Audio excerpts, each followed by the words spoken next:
Voilà, pour les riches. Boutique bijoux d'or, Mossi, Elengi. Boutique bijoux d'or, Mossi, Elengi. Voilà, pour les riches. Boutique bijoux d'or, Mossi, Elengi. Comment Ozana Selembao, Ozana Bumbu, Ozana Makala, Ozana Changu. Au comprendre, Ozika transport Moko. Transport ya Victoire Gambela. Na lobi bien Victoire Gambela. Référence à Bongolo. So ko yena Bongolo. Ba. Mbala mako okoti otuni avenue Irebo Zawapi. Ba la kisu avenue Irebo numéro A37. Wana okuta Flat Hotel Bidor. Bon Ozana page Facebook. Eh, page Facebook, WhatsApp, Viber, Zander, Nini. Donc dis-toi tina Zander, tina Google, Bidor TV, na boutique, Bidor na chaîne, banini eza, na YouTube ezali. Oh, asa gérante na biso, asa gérant na biso. Numéro na biso à téléphone ezali, jamais kozanga. Numéro à téléphone ezali 243 84 23 81 486. Soko bendi biso kozwa na air nyonso parce que tozali libre na WhatsApp pe tozali. Bandila mosusu. Soki obengi biso okozwa biso na air nyonso parce que WhatsApp pe tozali.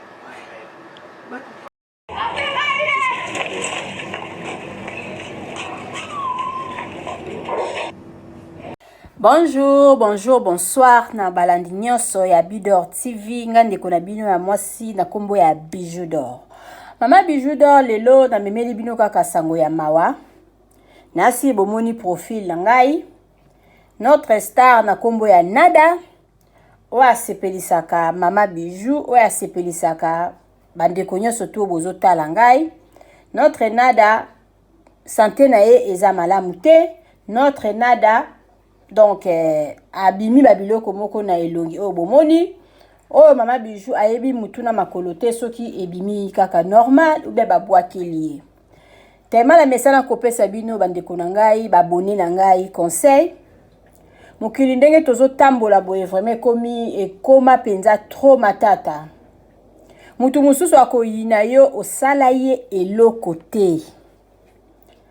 Mutu mususu akobwakela yo maladi osala ye eloko te. Kala to banda ye koyeba ke avant mutu asala yo mabeta mususu faza la membre ya famille na yo. Mais sikoyo ekoma mingi ba camarade. Ekoma mingi ba fanatique. Ekoma mingi batu bozo sala na bango musala moko. Ezala kaka nini.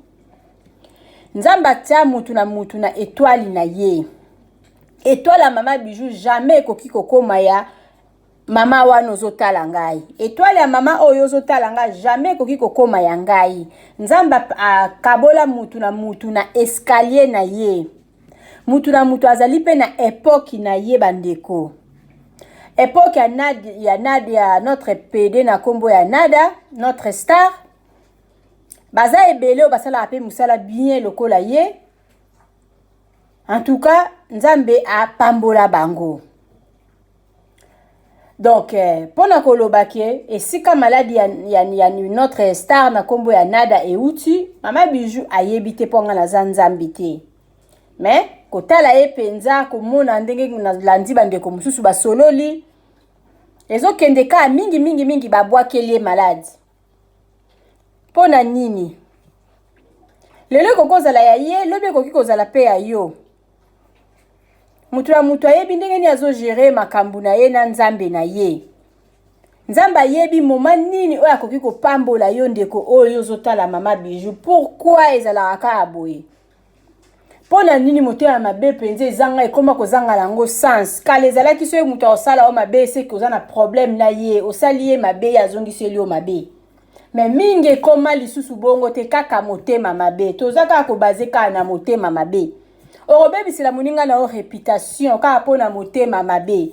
Okosalela muninga na yo chantage kaka pona motema mabe. Yango la siko ezala nini? Parce que bakoki kozwa étoile ya Mama Bijou ba pesa yo te. Tamsu peso ba pesi yo okoyeba ko gérer yango te parce que ba pasi o tamsu notre frère na kombo ya Nada amonaka tamsu mutu mso akoka ko supporter yango te eza batu mingi ba travailler kata msusu butu baza ko travailler yo na area zo travailler zo sala musala yo za ko ronfler eza batu msusu ba travailler kata na kati ya mbula ye wana zo bima zo kende yo na tango mbula okolinga olala ovanda na ndako pona bilamba ebeba te na tango ya moi tamsusu notre frère azako bimaka po tamsusu akende ko luka vina ye mais yo ko préférer ovanda pona obenda ten obenda beauté tamsusu pe chance wana ese komela yo mais oyeba kindengeni ya ko gérer yango te bandeko parce que tamsusu mama bijou amonaka banda tongo azo solo la kaka na pona ko convaincre tamsusu batu ba client nanga pona ko linga kena za na chambre moko etika la vidité tamsusu yo kokoka yango te mais yo kika motema mabe osaleli mama bijou ba chantage olobi n'importe quoi on a likambuku tout tamsusu yeza bongo te après nyonso tu wana oko bénéficier na nini bato bobokela baninga malade obokele lelo malade ya za lelo ko souffrir yo sikozo sala nini soki eza malade babwakeli ko bwakela mutongo avandi azotala azomona ndenge ndeko na biso azo souffrir siko eta ke penza humain ta muninga azo souffrir bo yo vandi na yo zo sepela ozomela ba champagne de lobi oui azui babone nanga vraiment mokili ekomi eza mabe mokili bato eza malamu biso bato mokili toza mabe toza ya ba jalousie moko mal placé tozo yeba te ke lelo ezali ya muninga lobe koki kozala yanga tozo yeba te ke mokili eza ya nzambe yo sali muninga mabe keba o ba kozongisela yo okokamwa donc osali obomi muninga na mbeli keba ya yo kutokoza ta mususu munduki na uta ko sala bino émission mona uta ikoloba na bino awa na lobi osaleli mama bijou ba vidéo osaleli mama bijou chantage obengi batu ba fingi mama bijou batu ba sali boy oya yo tango ekoya okoko maîtriser yango te donc nzamba betaka en tout cas bandeko nanga pona ko bima vraiment la sujet oyo te nazotela bino moi ba image mukie na sima bo mekana kotala ata mso za batu mingi pe bayebi na bango pede na date pa ekoki nango pe ko arriver quoi mais moi je crois pas mutu nyoso tu azana monzo ayebi pede nada tamsusu moi idée koki kokima mama bijou azotela bino pede nada en tout cas boza ko mona ye et puis c'est ça tokanga makana na nzambe baloba ona mabe ekutamela yo te soki yo mo mutu okende ko simba simbe zongeli yo boy mais soki ezaka mutu amokili mutu asali yo mabe yo sala ye mabe te mama bijou loba so nazo se sentir naza coupable te nyonso tu boroloba je m'en fous avec parce que nayebi ki oya ko bundela nga za nzambi oya ko bundela nga avocat ya bavoko bafuta ke mbongo te azaka kaka nzambi donc soki nazo se sentir que na sali yo mabe te nzamba obundela ngai mutu nyonso to asalela muninga chantage ya mabe mutu nyonso to atimola muninga libulu pona kufa wana ozo sala yango zo timola libulu tamsu butu bat bamona yo te mais ozo bosa na ke yobi lobi pe bakotimola yo ozo bosa na kuta msu yo timoli yo libulu asote na yango yo ke kodinda yo moko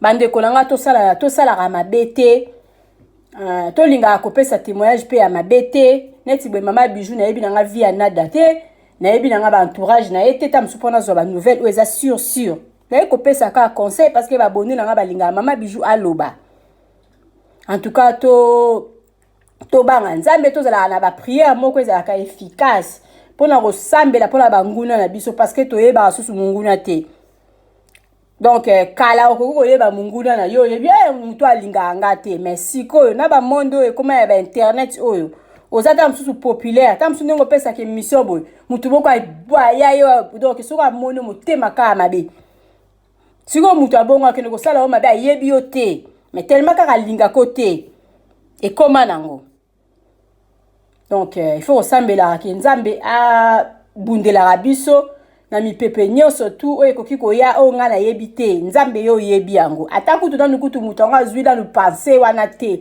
me yo so oyebi pense ya mutu wana ke na dati boye na jour boye aosala nga boye aozongisa nga boye nzambe confondre ye kiso akende kosimbela nga nzambe keba ye moko akwea na motambu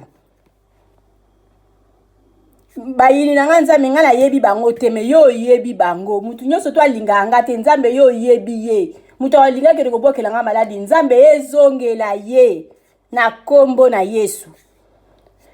Donc bandeko na nga mokili za matata to yebaka ke toza batu mabe okosala muninga keba ekozongela yo soki ezongeli yo te ata bana na yo bakofuta yango génération na génération bakofuta yango oseki muninga moko mpona ta mosu asalaki likambo moko boye yo okanisi ke wi yo ozalaka kaka bien keba yo ta mosu ozala kaka bien ale génération motu nyonso tozobota futi mpona kaka yo bande koseka bato toyebaka ndenge nini ya kobondela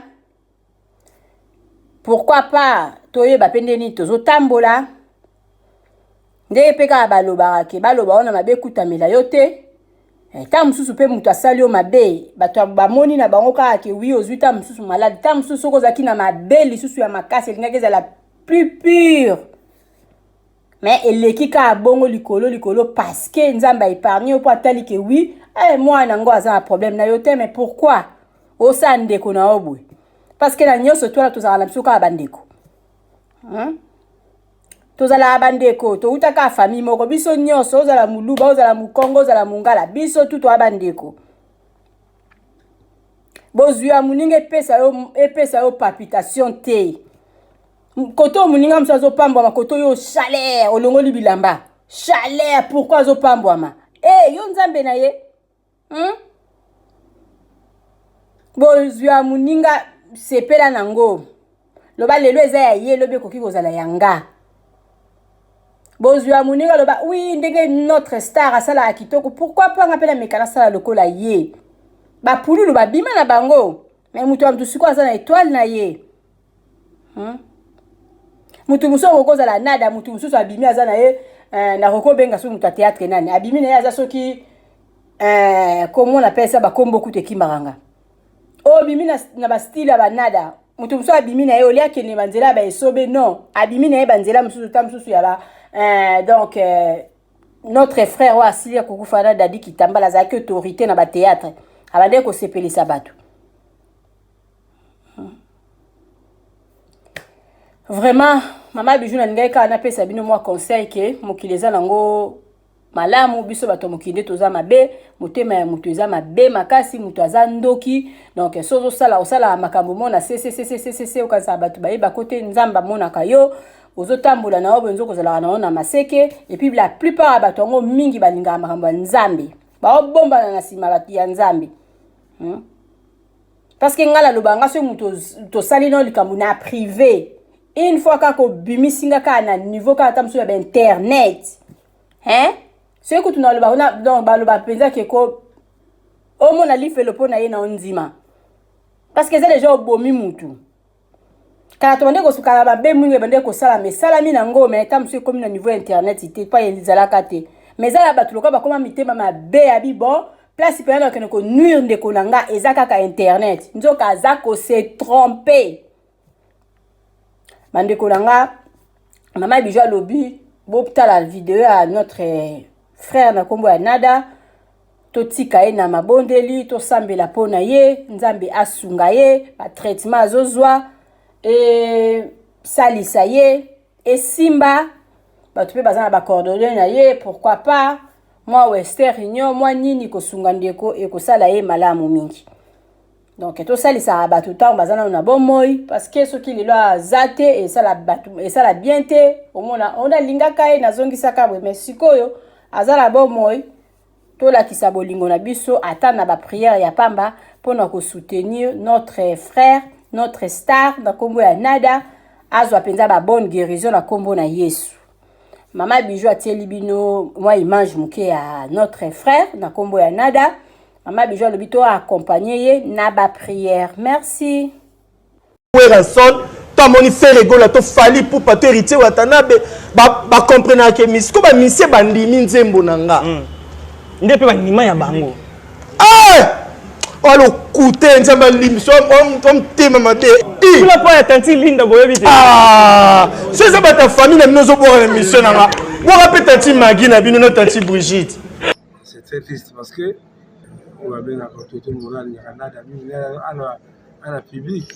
Même écouter musique comment émerger ma casse vraiment ceux qui battent. Bah ndeko batala biso bangi bayeba maladie comme ndeko na biso artiste comédien PD Nada tout le monde a réseaux sociaux lelo yozali artiste à danger asbele sur rapiste artiste.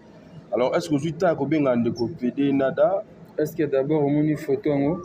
Bon, il y a des choses en tout cas si ça s'avère ici en haut vraiment c'est très triste parce que quand on est capable de jouer entre samedi et dimanche, alors dans un programme de chaque pays là on peut pas des artistes mais dans les mots là qui sont dans les réseaux sociaux en tout cas en tout cas mais la mégo benga y a 3 heures matin ils a passé mais c'est très triste en tout cas. Bending yo moni yango est-ce que vous maladie ko quoi que là ou bien peut-être biso monga batuni tozalaka peut-être moi loko monga mukende sali ke ndeko azwa maladie oyo ebimi na nzoto. Bon moni ki nga docteur il faut siko neti vous en centre non na yebi na non na moité mais moni biso za association il faut la biloko oyo yebi oyo na conscience na mo soki razo kaye anga ibisanga ye moko ko azo yamba te bon na ça effort kaka na mona na kuma pa na ye qu'est-ce qui se passe vraiment ce qui vraiment ndenge na mona li vraiment que c'est possible c'est très triste et on a voir l'artiste congolais c'est le moment ba tout ça soudé ba kama boy ndani de kaba murumba akufi pauvre akufi vraiment dans les oubliettes akufi na ndaku c'est très triste on a besoin d'informations pendant kaba murumba pour faire sans pas l'engouement yango mona ebisi oyo on a biso vraiment mira PD Nada so za la routier ba benga ye quand même qu'est-ce qui se passe vraiment que c'est le moment de les soutenir. Alors bien tambour na bopito belé solution quelle est-ce que vous allez ndenge ya bokoko tu ko ngoza mukongo oza muto po yebima ba bon de toute façon en tout cas vraiment na ebisi bino biso to sara le kambu ya BSC je vais faire tout pour la naïba que c'est quoi au juste donc comme moi là très pour en faire en tout cas même des non matin c'était c'est lui qui a joué vraiment que ça n'a pas semi ça t'a quitté au temps que tu m'as mis c'est le moment où bah qu'est-ce qui se passe pour moi ceux qui en charge ça là n'attend où voilà bandeko déjà bakomo tshana ba titre que babokeli et puis ba camarade naye ba minaye ba collègue na musala ba comédien de babokeli maladie wana tellement za la bo et mba bebisa ta longi et puis toucher déjà l'issue tigana zureta Lion de Waterloo nalo bandeko ni bandeko na ngai dukola leti lelo tozali asina matanga ya papa Félix Mongala lobi na kosala tout possible na okoma esika azalaka na kutana na ye ndenge meme bisite na nini oyo babengaka toto morale ya Canada mingi ana public meme écouter musique comment émerger makasi vraiment soki bato soki nde baningi en tout cas biso afirme te keme ntango nanu tozwi vraiment information balongwa te mais lobi biso tokosala tout le monde ndeko so nada toyeba qu'est-ce qu'il faut faire qu'est-ce qui se passe. Bon, lobi okoluka mais lelo nanu ozwi ete en attendant peut-être akolanda video oyo okoyebisa nini par rapport à état oyo aza nango.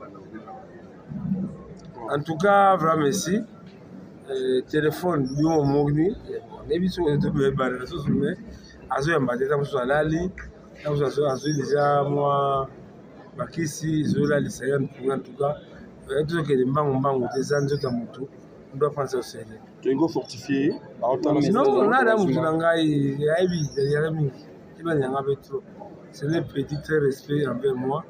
Tout le moyen de quoi s'agit tout ce intervention tout ça. On a programme ya caporal Molumba bi samedi dimanche ça non confirmé. Non. Selon avec la famille, il faut ibima dimanche. Mais na tongo tango besoin zayaki tout ça la décoration ya bango misato. Caporal Molumba, Abola Ngando, Danga na kati ya Matonge, maison de passage na biso ya Goyo, maison de passage na biso ezana ba climatiseur, ezali climatisé, maison de passage na biso ezana Matonge na Irebu A37. Maison de passage na biso tozana ba appartement où ezali ya 2 chambres, salon, cuisine. Tous les 2 chambres, on est dans la toilette na kati. Maison de passage na biso tozali na appartement. O ezali kaka salon, salle de bain, chambre na cuisine. Tozali lisusu na appartement na biso o ezali appartement ya pamba lokola chambre na toilette. Toilette na do salle de bain na ona kati. Chambre o ezali ya pamba o ezaka na salle de bain okoyamba bapaya na yo na kati. Chambre o ezali chambre salon cuisine, salon ezali ya munene comme kokoyamba bapaya na yo na kati, comme kokoyamba bapaya na yo libanda. Mai na biso ebimara kitoko. Courant na biso toza na balune ebele. Toza na groupe na biso soki courant ekeyi. Toti essence na kati ya groupe. Ndaku na biso ezali sécurité, ezala sécurité ya makasi. Maison de passage na biso na Matonge toza ko bengisa bino. Mwana nyonso tu ya poto. Benga numéro oyo ozomona, réserver place na yo pona ozwa place na yo ya kolala. Na kati ya maison de passage na biso tozali na boutique. Boutique où bazoteka ba du verre, bazoteka nyonso tu na kati ya boutique wana. Tozali lisusu na nini voiture autotie na disposition na bino batu bozoya na kati ya maison de passage na biso auto bengi yango Bidor. Contactez Bijou d'Or TV. Contactez numéro oyo moni, réservez place na yo. Ozwa place na yo avant parce que ba place na biso mingi eza kozala toujours occupé. Benga avant zwa place na yo okozala jamais déçu. Merci.